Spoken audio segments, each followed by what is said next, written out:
My name is Timothy Hampton. I'm the director of the Doreen B. Townsend Center for the Humanities at the University of California at Berkeley.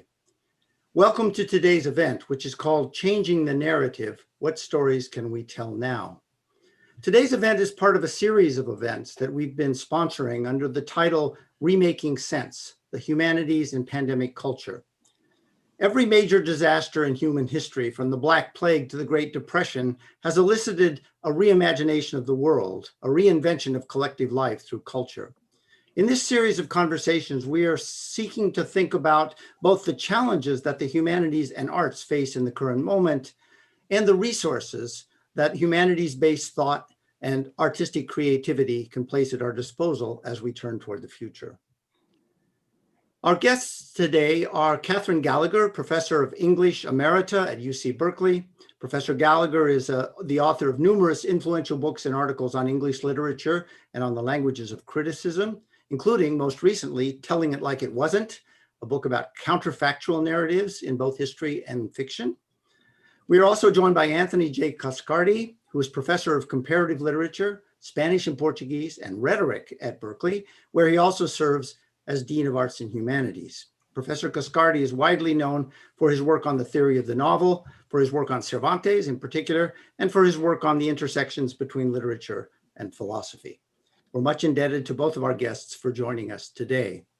We'll talk for about 45 minutes, and then we'll open the floor up to questions. So if you have any questions, use the live chat function on your YouTube screen, and the questions will get to us.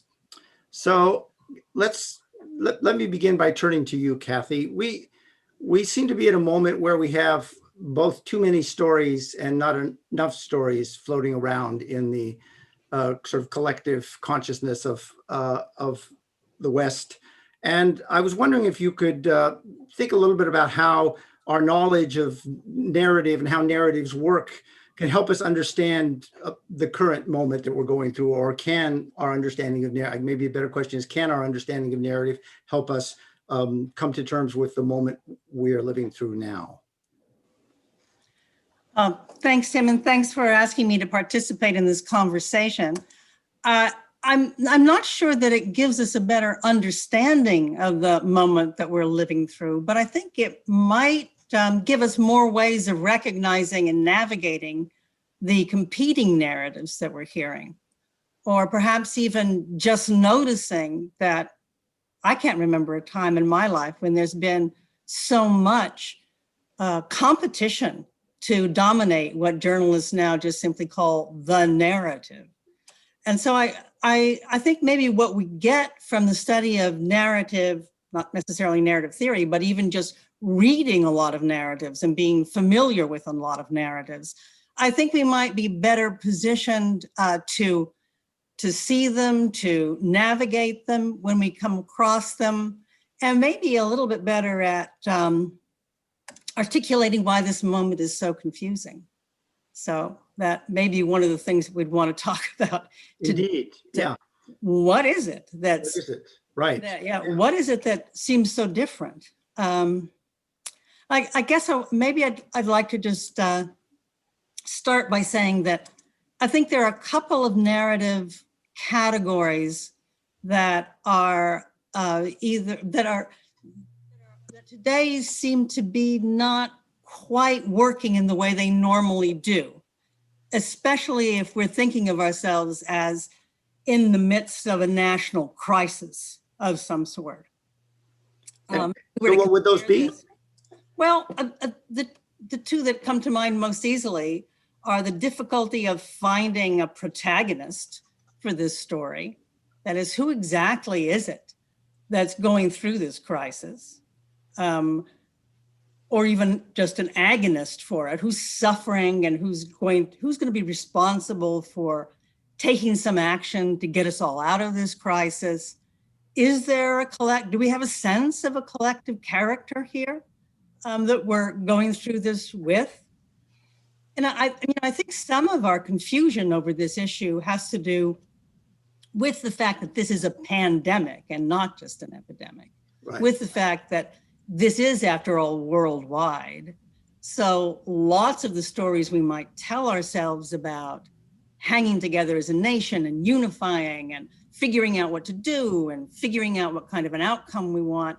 A lot of those things aren't working too well simply for that reason. I mean, I think Donald Trump started out by trying to nationalize the problem, started out by trying to turn it into a kind of invasion fantasy.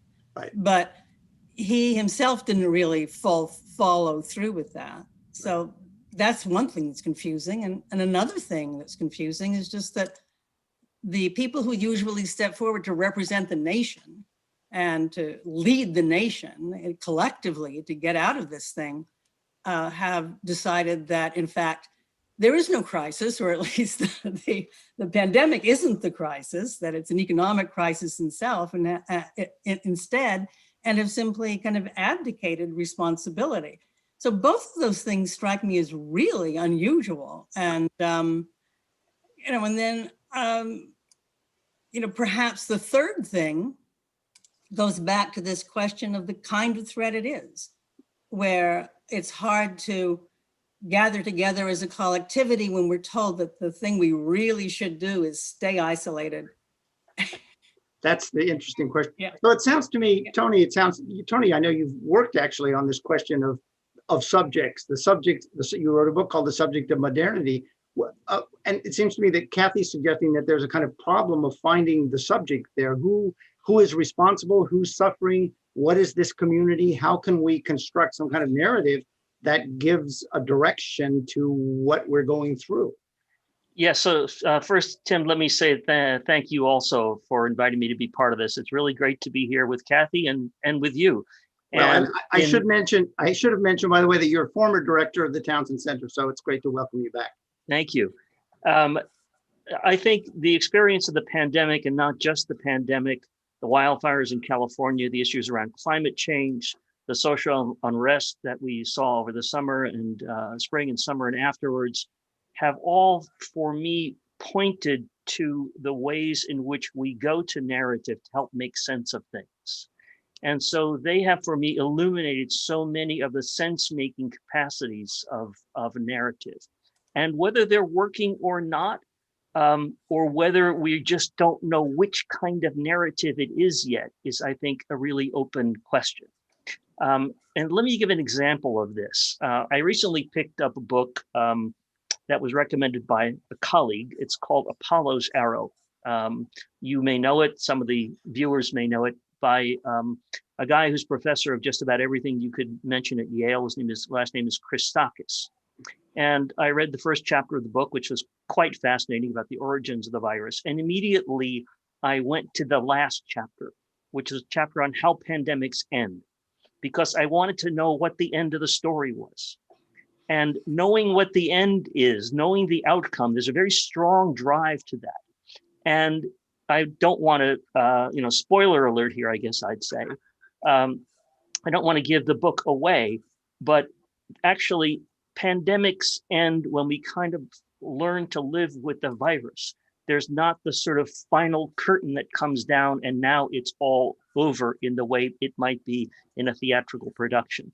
But understanding that we, in fact, as human beings, understand ourselves in narrative terms has been something that's been highlighted for me time and time again in these last, 10 months now.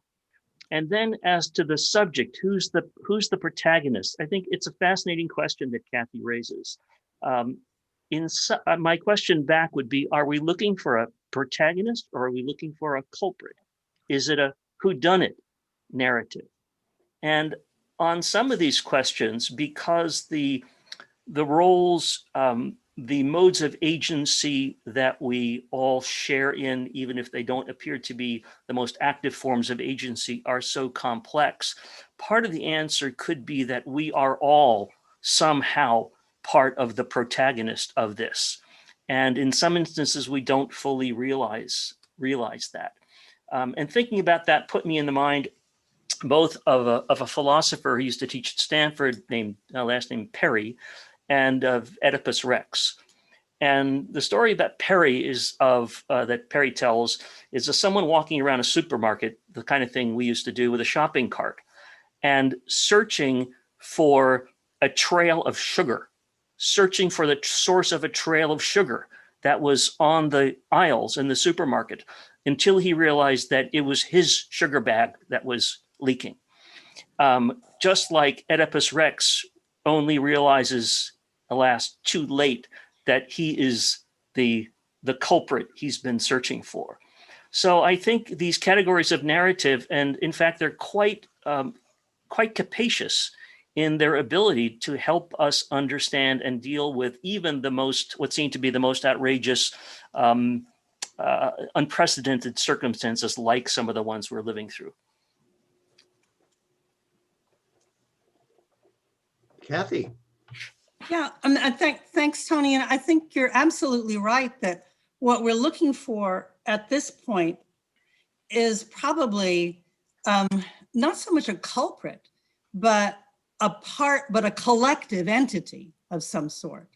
That is, I think that what we've been longing for really is a way of participating, especially that goes beyond staying isolated and carrying on with our pre-pandemic routines via other media. So I think you're absolutely right that we want this to be a story of some kind of collective responsibility. And I do think that the reason that the intersection of crises has hit us is precisely that everything has become politicized in a way that's made that rather impossible. So it happened again in at least the administrations, if not the entire federal governments, stepping back from responsibility in taking the lead, at least, in responsibility to fight the pandemic. So what that meant, in fact, is that the states were competing with each other. A lot of different cooperative elements fell apart. So instead of coming together in the way that national crises are supposed to bring things together, I think it really did begin to turn into a story, almost a story of national disintegration. That's another kind of story, of American crisis story, that we're actually very familiar with. And I think that ever since the Civil War, it's been one that frightens us quite a bit. And so I think what happened is that we have both a kind of, as everyone says, a crisis of national division. At the same time, we're going through a crisis of national health or economic crisis. So that seems to me to be just a way of naming how these different crises kind of amplify each other instead of actually coming into some kind of confluence where one might help to solve the other. Yes, I think that's exactly right. And in that regard, I think of narratives as resources that help us live. And they function in that way, in part through the stories that we inherit from the past. The narratives are a great source of community transmission, creation, and continuity. And in this moment, it seems as if the stories we knew from the past, whether it's the stories of the Dust Bowl or the stories of the Great Depression, are not serving us because the realities are indeed so very, very different. And the difference of the current realities is something I've also been thinking about a lot. When you think of the protagonist or the agent, one construction of the reality of the pandemic, in one construction, it reads like science fiction. There's a viral agent. There's a viral agent that can't be seen with the naked eye. When you can see it, it has these sort of unbelievable spikes, and it attaches itself to surfaces, and it transmits through aerosol. And it just, I mean, you couldn't make up or have made up a more preposterous story unless you were in on the WHO or talking to Bill Gates, who was actually talking about these things as early as 2015. But for the average person, the reality that we were thrust into would seem like a science fiction reality. It seemed like a science fiction reality, and one that did not match up with the way we thought our modern life should be. And there we were living it. We weren't reading this outlandish story whose end we couldn't know. We were living that. And I think that's really shifted, certainly my sense of the relationship between narratives of the kind that present us with something very unfamiliar, and in some instances, even somewhat far-fetched, fictional, and that challenge our intelligence to understand the ways in which those things actually help us make sense of ourselves, because we were the ones living that outrageous reality and still are. So can I ask a question? Isn't it the case that when we want to think about, so I wrote down as you were talking, which comes first, the community or the story? And as you were talking, I was thinking about the narrative paradigms that we have, that, I mean, narratives always seem to implicate or involve some kind of community, whether it be the founding of Rome or the fall of Troy, or the quest for the white whale, or the Civil War. And here we seem to be in a situation in which we don't quite know what the community is.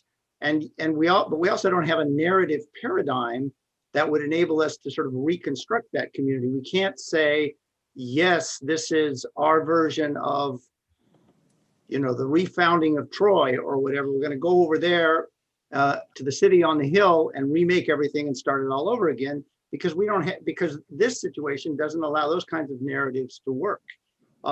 So we're sort of without narrative, but we're also in some sense without community. We don't have a community that can authorize the narrative. We don't have a narrative that can construct the community in fiction.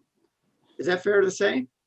Well, Tim, I think it is, and I think one of the reasons why many people have found this experience so difficult and so disheartening is because it's very difficult, if not impossible, to relate it to a recognizable sense of community, and indeed to relate it to the stories we were told should be the stories about us, the stories we were told we were part of. Right. We did not understand ourselves to be part of a story in which we were susceptible to a deadly virus when we walked out our front door. We weren't told we would be part of a story in which we had to stand in a supermarket line outdoors to find tomato paste, or in which elections might be stolen. These stories are very, very they're shocking and unfamiliar, and I think the reason the reality is so difficult to grapple with has to do a lot with that. Yeah, I think that's right, and I think it's also the case that this isn't even a story that's like other stories that liberals like us didn't particularly like being integrated into as a collective. That is, this is not, say, the 9/11 story. This is not the story in which a national crisis leads on to a kind of imperial America that's very active in the world and is out there and fighting. I mean, we really did not like, so it's not just that it's not giving us a narrative we like or a sense of collective belonging that we can feel good about. It's not even giving us a sense of collective belonging we can feel bad about. It just is not, it's not recognizable. And I think that, what we get from the study of narrative is an ability to say, this just doesn't look like the stories we've had, except that I must say, there is a genre of disunited states novels, alternate fiction novels, that look a lot like this. And so I would urge you all actually to look into what alternate history fiction looks like, because the main way America ends in alternate history fiction is not by an invasion or by being blown off in some kind of, atomic blast. It is simply by falling apart, region by region, by losing faith in itself. And so that's what it looks like. That's what it looks like to me. And that's why, it feels to me like something slightly recognizable, but nothing in my experience. Only something, as Tony was saying, in a slightly science fiction-like experience. So does that mean that we need, we basically need to swap out our national narratives here and forget about Epic and forget about Walt Whitman and forget about all these things and move into a new kind of sort of science fiction space, or alternatively, and this is certainly there's a current of thinking on the left that would go this way, which would be to say, yeah, we are not a subject anymore. We are actually subjects of a planet, and we're part of a planetary community which needs to reconstitute itself, develop a new kind of narrative. I mean, that would be the kind of Star Trek version, right? Where they would look back and say, well, they, back in 2020, they finally decided to have a meeting in Washington or in New York or in wherever, Paris, and get on the same path, and then they put themselves back together again. So that would be a kind of projection of some sort of new narrative subject and new kind of genre, which we don't yet know. Yeah, and I think just one other thing, it also goes, it is a new kind of genre. But it's not that new. I mean, I think we should recognize the fact that since the late 19th, early 20th century, the idea that the nation state was somehow becoming a barrier to human progress has been around, and it might be coming around once again now. I don't happen to believe that, but it is something that this moment, that this lack of a normal national narrative seems to be suggesting. Or is that what it means? What does it mean about this point in history that we're not finding the normal national narratives emerging? So sorry, somebody is logged on as me. Sorry. So I think the fact that the narratives don't work anymore, the fact that our inherited narratives don't work, raises questions on two fronts. One is whether those narratives were actually true at the time we were told them, when we inherited them. And the second is whether there's some value in understanding the fact that those narratives, true or not, don't work. So there can be value in understanding that the country is actually much more divided than we ever recognized. Right. That we are much more fragile in terms of our relationship to nature and climate issues. That our political system is much more fragile than we had in fact understood. And Tim, you mentioned Whitman a couple of minutes ago. Was it true that Whitman embraced all of America, or was it actually just some very deft rhetorical and poetic tropes that allowed him to create that semblance? You know, that wonderful line of Whitman's that says, "I won't tell everyone, but I will tell you." And every reader imagines that that reader is the one that Whitman is addressing. It's a wonderful way of creating the semblance of a totality that encompasses every individual as an individual. But whether that was the reality of America, even of Whitman's America, is a big question. Let me give another sort of take, though, on why narratives like the one we're living through might also expose what it is we want in a nation. I mean, one of the interesting things about the Trump presidency is that as he went around trying to dismantle the state, some of us realized that we were actually quite invested in the state.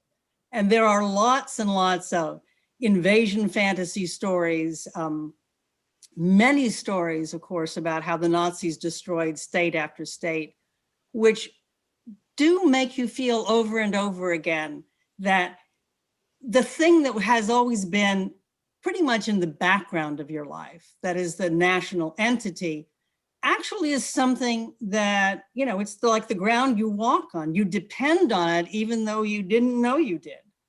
So the revelation for a lot of us in this crisis of a divided America has been that, we'd really like to have a State Department.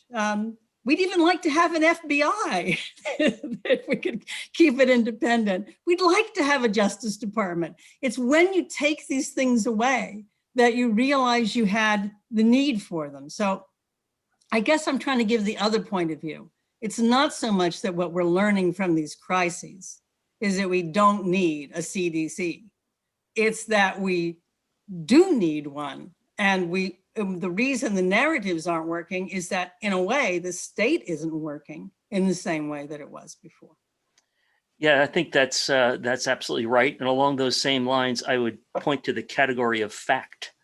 Mm. I have never seen as many humanists, adherents to Nietzsche's dictum that there are no facts, only interpretations, clamoring for facts, starve for facts. Right.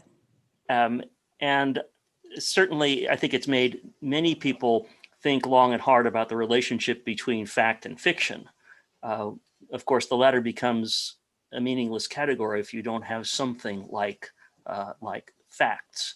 And of course, facts are inert until they are inserted into a narrative, until they are appealed to make an argument.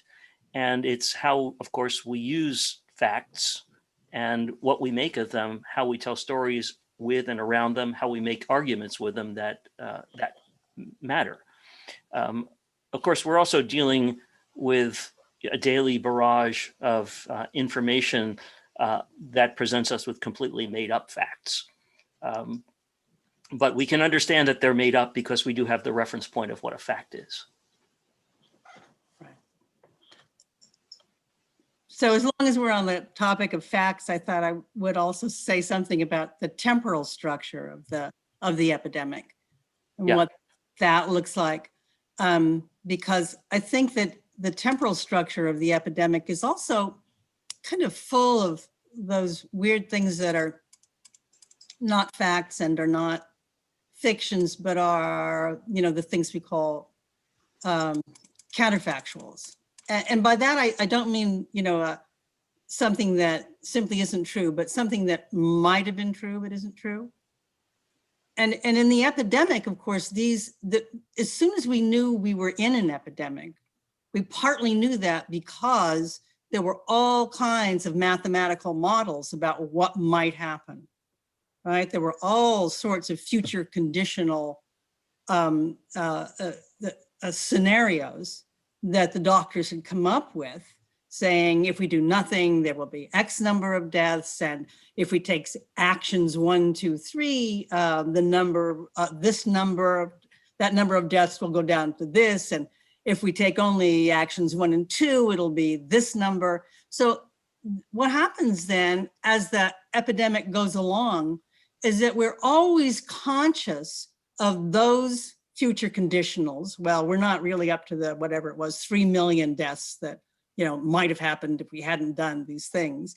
And at the same time, we get conscious of past counterfactuals. That is, if we had, for example, been ready with the proper PPE, then so many fewer people would have died in the country. Or if the Trump administration had been willing to have a national mask mandate, then the following things might have happened.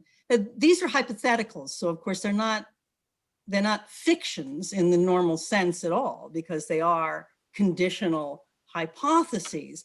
But at the same time, what they do is to create a whole bunch of other scenarios that kind of move along in parallel with all those numbers that most of us watch so ardently every day. There's a whole other set of numbers that might have been numbers that are moving along with that. And then because it's a pandemic, there are all these other countries where people are taking different actions, and we're watching their numbers. And those are like parallel examples of how the epidemic might have been lived out in this country. So the odd thing about the temporal structure here that I'm trying to emphasize is just that it is many temporal structures going on always at the same time. It's almost like a kind of garden of forking paths, or you know, to use Baroque examples, it's a plurality of worlds in which we're watching similar conditions being played out in parallel time and simultaneously by other rules. And we're watching that happen too. So again, this is a kind of global structure for storytelling that seems to me to be a really interesting, not just a very interesting, complex, you know, kind of Baroque narrative structure, but also a different way of having a consciousness about the world, the story. So it's, I think, in fact, the Baroque and postmodernism have a number of things in common. And at some moments, what you describe sounds like we're living in a version of some postmodernist novel in which there are alternate, it's a garden of Borges' Garden of Forking Paths, alternate ways through the plot, alternate plots, alternate endings, depending on which branch you choose. Right. But I want to go back, if I could ask you a question, Kathy. We know that counterfactuals are not to be confused with alternative facts. No, they're not. Absolutely not. And we know that they're not exactly falsehoods either. Aren't they quite a bit like what Aristotle said about plots for tragedies, that they might happen, they could be true, which requires a certain set of possibilities and plausibility? So in that sense, isn't plotting in the fictional sense very much like the creation of counterfactuals? Oh yes, I think that's certainly true. And that's why the realist novel and the counterfactual, you know, appeared about the same time in history. They're both products of the probability, the takeover of science and mathematics by probability theory. They come out of the same thing. It's just that the counterfactuals do an interesting thing with regard to telling historical stories themselves. That is, the meaning of any fact in history, as you say, has to do with not just with the narrative that you put it in, as if it were a single linear thing, but it has to do with other possibilities that were at one time also possible. So this Garden of Forking Paths actually, as a way of thinking about history, was first used by critical military historians. And I think it's the epidemiological connection to military history that's interesting, and even the connection between planet science, you know, and environmental science and military history that we might want to look into. Because Clausewitz said, look, you know, you don't ever know whether or not somebody did the right thing simply by the fact that he won the war. You have to figure out how much better the fighting could have been all the time. That is, you have to do all the upward counterfactuals as well as all the downward counterfactuals. And so I think that way of thinking has become more and more familiar to us, and that the literature actually makes it more and more familiar to us.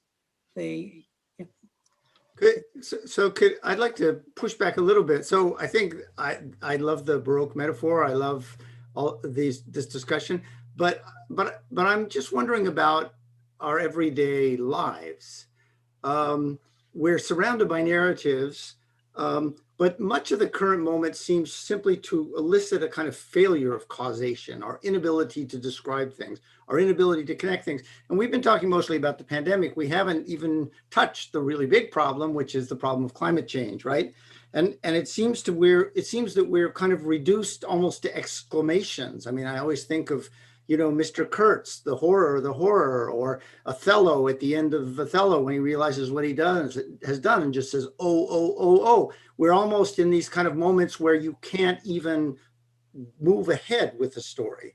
it seems to me. And that's another feature of the current moment that goes in some ways along with this kind of multiplicity of stories and the kind of garden of forking paths moment that we seem to be living. Is that right? Well, Tim, I think there are a number of issues that those questions raise. One certainly has to do with the question of scale. When you talk about climate change, we're talking about something of a scale that is a scale and a magnitude that goes beyond what many of our conventional stories help us understand. Many of our conventional stories place actors, place agents in scenes and in settings, and they relate to their scenes and their settings in a way that scales on, let's call it, a human level. When we're talking about climate change, we're talking about something, although it is so obviously human caused and human related, that scales way beyond that nice proportionality between actors and stories and the settings that they're in. I think that's one very significant issue. And I think the other is the question of causality and the way in which that shows up in narratives. And mostly I'm convinced that narrative is about something beyond causality. It's actually about motivation. It's about motive. Science will explain causality to us. Narratives are about something that goes beyond that typically. They involve motive, intention, purpose, whether they are realized or thwarted or not. And in the case of climate change, we can certainly identify motives behind the elements that are contributing to climate change. But again, to turn to a topic we touched on earlier, to find the subject is very, very difficult. And if we want to make some story sense out of climate change, we need to find some way to identify not just a cause, but a series of motives. And that may well involve, and I know I'm returning to something we touched on earlier again here, that may well involve recognizing that we are part of this collective agent involved in climate change. It's not just oil companies and drilling rigs in the Arctic.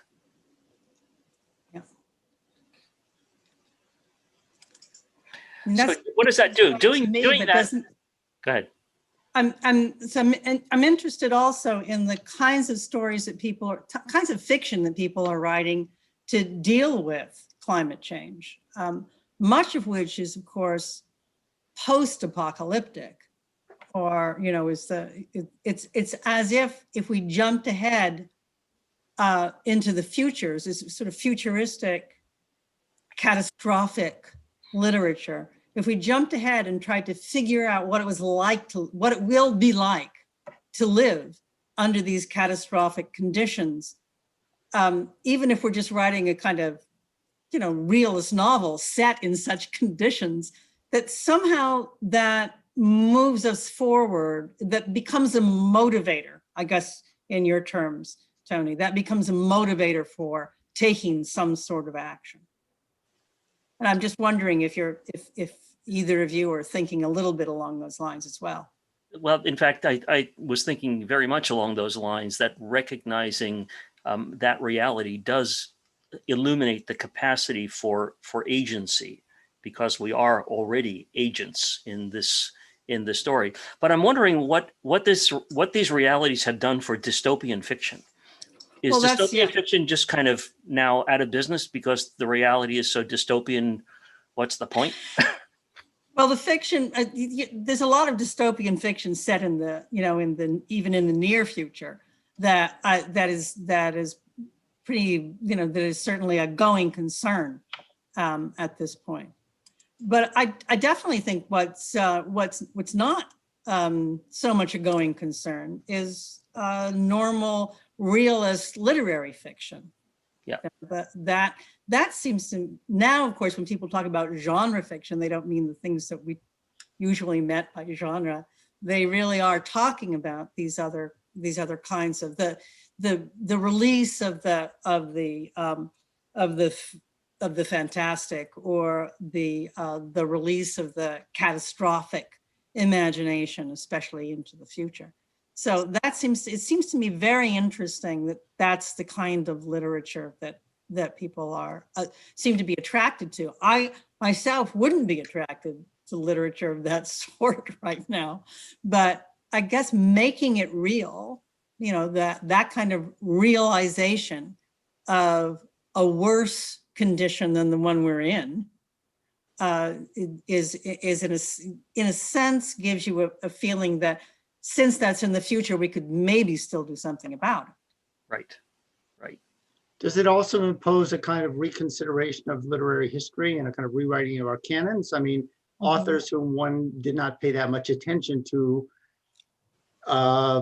like Mary Austin, for example, Land of Little Rain. I mean, a certain kind of logical writing that has always been a kind of minor field within the kind of main canon of American fiction now seems to be extremely important and kind of make a demand on us to read it. Absolutely right. I mean, H.G. Wells is now, you know, really become one of the truly canonical figures of British literature. That I think is definitely going to happen, that there will be a rearrangement of the implicit, even if we didn't make them explicit, hierarchies of the literary canons through this kind of, through our experience. Which is, I think, an important point, because it says that although the stories we tend to gravitate around may not be helping us now, there may be other stories that we just weren't telling or retelling, weren't attending to.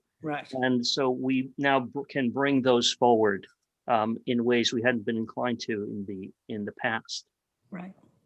So that suggests for those of us, since I'm always interested in what we're supposed to be doing in the university, that suggests a certain kind of rethinking of a lot of the kind of teaching we've been doing. I mean, certain kinds of narratives just aren't going to cut it anymore. We have to redo the reading list, it would seem. Yeah, I think we have to redo the reading list. In part, I think that some of our canonical stories are still quite illuminating. And Kathy and I have spoken about this at least once in the past. There are stories, well-known stories, just maybe in the second tier of what we think about, that have anticipated this to a T. I'm thinking especially of this book by Defoe called The Journal of the Plague Year. Right. It's absolutely uncanny to see how similar those experiences were to the ones we're going through now. Absolutely. So the mistrust of information, fleeing the cities, counting the dead by locale, by street, by county, just uncanny resemblance. So it's not as though some of these stories haven't in fact been told already, to your point. So it's about 4:45 in California. I just want to encourage, we're getting some questions coming in from our audience. I want to encourage people to ask more. Some of them are easy to answer and some of them are less easy to answer. The easy one is we get a question, this is really for Kathy, just a point of information, a question from Jean Heglin, who would like, you were talking about these alternative fictions. Can you list some of these things that are going on now? Some alternative fictions or some alternative, some counterfactual fictions? Yes, you were talking about them earlier. Okay. Well, there are lots of counterfactual fictions that have to do with the disintegrating Americas. The disunited states novels, as I call them. And some of them are actually utopian books. That is, they have to do with, say, things like the founding of African American independent nations during the 1970s, when there was a lot of emphasis on Black nationalism or Native American nationalism. You got a series of novels of that sort. I wish I had my book here because then I could just start listing some. But I can say, read this book. Yeah. Here's the book. I have your book right here, as a matter of fact. Hey, yeah, let me, I'll look some of them up. I'll go back to the chapter and look some of the titles up. So we also have another quick question, which is just a question of definition, that something that went by quickly. This is from Suzanne James Peters. What again is the difference between falsehood and counterfactual? Okay, a counterfactual is a hypothetical. A counterfactual is a past tense hypothetical. If you say, if John F. Kennedy had survived the assassination attempt and lived to be a two-term president, then the war in Vietnam probably would have had an earlier negotiated ending. That's not a fiction. It might lead into a fiction. It might be a doorway into a fiction in which you want to explore that. And it's certainly not a falsehood. This is a hypothetical. This is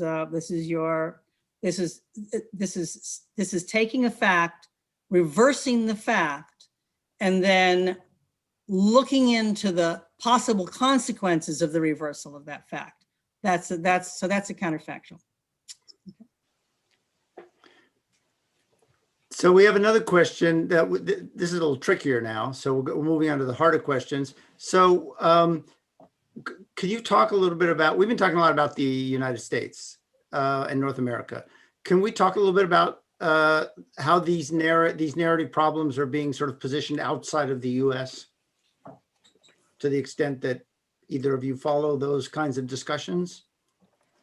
Well, I'm not following the discussions, although I am following some of the reports from places, especially in Europe, where I have friends.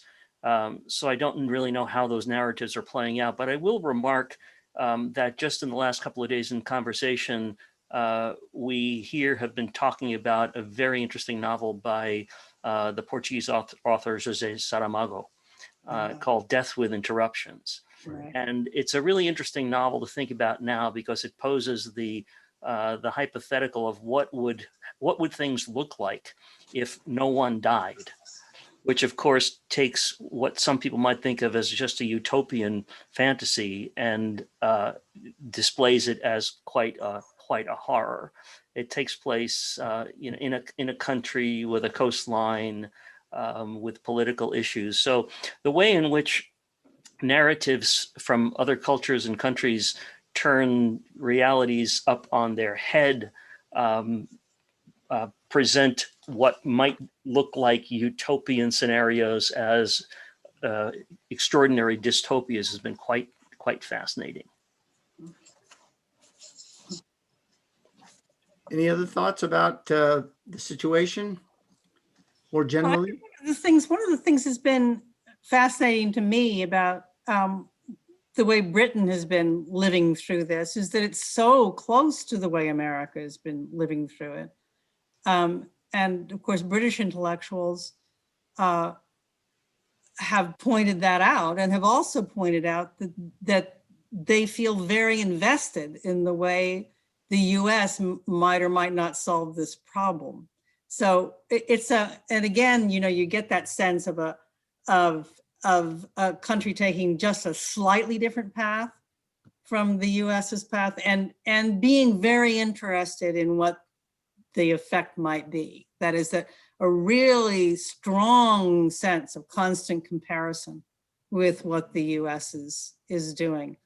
I mean, I've seen a lot of things written about the ways in which the pandemic especially has been lived in countries that have, say, left-wing populist leaders, right-wing populist leaders. I mean, the uses that have been made, the national uses that have been made of the pandemic in a comparative way, of course, are very interesting. But I can't say much about what the literary consequences of that have been, or the narrative consequences of that have been. So I can't make a literary point about this, but I can make a local, geographical, and to some extent political point about this that might be of interest to people tuning into this. And that is, when I am out and about on the streets in Berkeley, which is of course not very often, virtually every single person is wearing a mask, whether they are in proximity to another person or not. there is such a high degree of compliance with the mask wearing practice that it's really quite impressive. And my sense is it must have deep roots in a sense of community and a common good. Go Berkeley. Yeah, well, that's Oh, Berkeley. the case. We got another question, interesting question here. It says, does a crisis of this magnitude, comparable to a major war, really, in many ways, does it encourage more robust forms of historical thinking? Is it going to sort of reshape the way in which we think about history? And yeah. Yes. Yes. I think already has. Yeah. I think the comparisons to the 1918 so-called Spanish flu have been quite remarkable. But I think the way in which we also understand the overarching narrative of history, which is actually a topic we haven't touched on at all. I'll be a little nerdy here, and I'll mention an essay by Kant. It's one of his most briefest and most famous. And the title of the essay is "The Human Race Constantly Progressing?" And Kant is grappling with the problem of how you can answer the question without knowing the full shape of the arc of history. And I think we ourselves are confronted in a very immediate way with trying to answer questions like that, where we can't really see the whole arc. We can't really even see all the way to the arc of the end of this pandemic. We think we're seeing something like that now. So how we construct something as large as a historical narrative just has to be impacted by what we're living through. And we know this gets back a little bit to what you were saying earlier on about endings, right? I mean, we know from our reading of Frank Kermode that novels are very interested in their endings, and we know from our reading of Hayden White that one really has to have some sort of end point from which to project back in order to write historical narrative. And we are at this place where there doesn't seem to be an end point, and no one can imagine what that end point's going to be, or whether one will be able to write history in the way one did in the past from that projected future endpoint.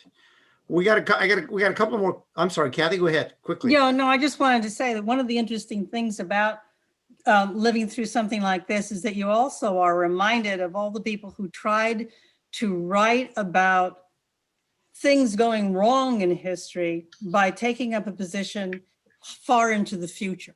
Yeah. Of, how will we view this moment, in British history, if it's really on the verge of being, if it's really on the verge of falling apart during the Second World War, if we're 1,000 years hence, how will it be looked back on? And so I think that's the kind of perspective, if there's going to be a planetary history, and of course the main problem with that is not just that we are having trouble finding the subject to such a planetary history, but also that the breakdown has already occurred between human history and natural history. So it's the planet's reaction to our action on it, and our action in relation to the planet's reaction. So that kind of dialectic between nature and history, once again, makes it an even more difficult task. But so I think that thinking in terms of deep time in relation to historical time is just one of the jobs we have right now. I don't know whether that makes history more robust, but I think it does make it more problematic. Tim, to the question, will this change the way in which we write history? And thinking strictly of the pandemic, I think that's among the questions that will be on a practical level, very interesting to see. Among the questions of what will things look like in a post-pandemic world? How much will we return to the status quo prior? How much will we just sort of forget all of this upset, all of this catastrophe, and return to the old, familiar, comfortable stories? So I think we just don't really know how much it will last, just as we don't know how much of so many other things that we're now realizing and practicing during this pandemic will last. I think that's right. I think we should, it just occurred to me, since I'm not a particularly introspective guy, we really should all be keeping our own journals of the plague year, because we need to remember what this feels like, right?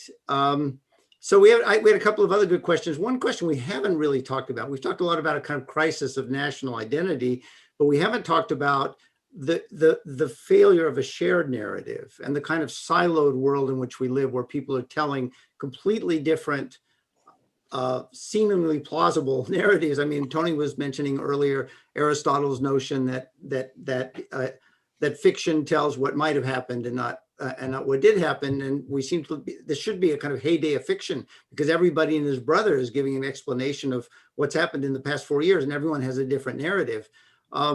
So how can we think about that? Which, of course, aided and abetted by the internet and that the fragmentation that imposes on us. Well, I have a somewhat short answer to that question, and that is the proliferation of alternative facts, the proliferation of falsehoods is enormously unfair to fiction, because fiction depends on there being something like facts.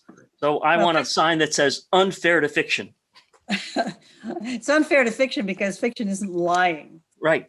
That's one of the things that fiction. It's not factual, but it's not a lie. But the fiction points to its own fictionality, which is one of the things. It points to its own fictionality.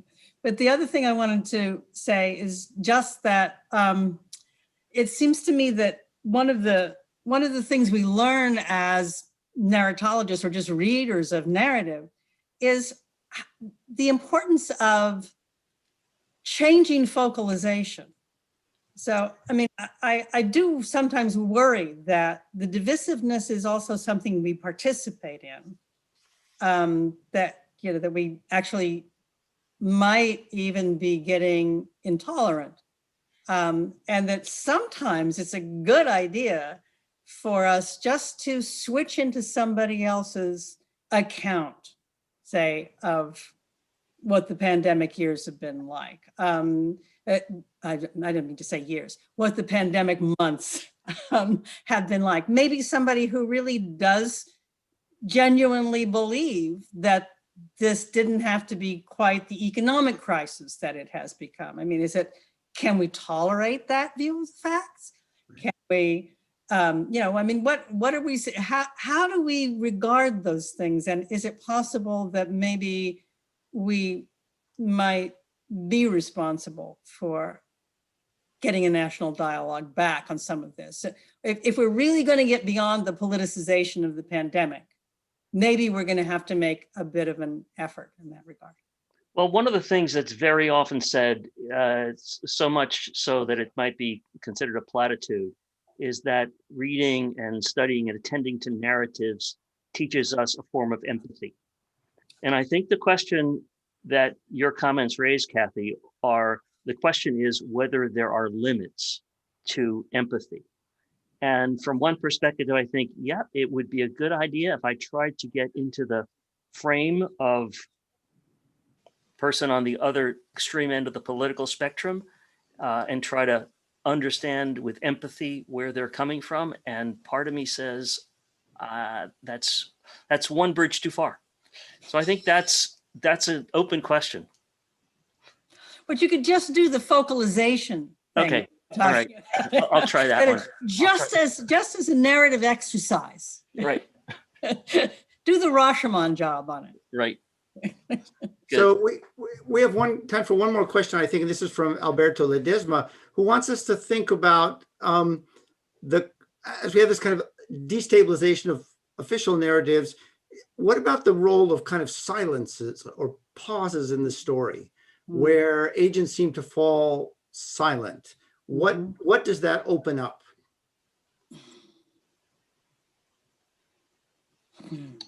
Well, let me try to pick that up from the idea that what's being asked of us in terms of public health largely has the form of a not doing. Yeah, it largely has the form of things we are not to do, and that's a very elusive form of agency. It's not complete passivity, but it's not the kind of agency that projects itself outward in manifest ways so easily. And I think there are spaces in the narrative, which is to say silences that are, well, they're unheard. To say they're invisible would be a mixed metaphor, around people who are not doing. And the stories all seem to be about people who are doing improperly, doing to excess. But the stories about those who are not doing, who are really critical, are just by their nature, they're not story-like. They're part of, Tolstoy's happy families, not part of the unhappy families that instigate narratives. That's a wonderful formulation. Kathy, a last word? I think I'm going to let it go with Cascardi's Tony's idea that's what we need, is that we need to imagine the silences as in fact a form of happiness. Well, you need not to have a narrative. Speaking of happiness, we were very, very happy to welcome the two of you to the Townsend Center today. Thank you so much for your wonderful and thoughtful comments. And we'll say goodbye to our audience, and we look forward to seeing you again soon. Thank you very much. Thank you, Tim. Thanks, Tim. Kathy, bye. Thanks, Tony. So long.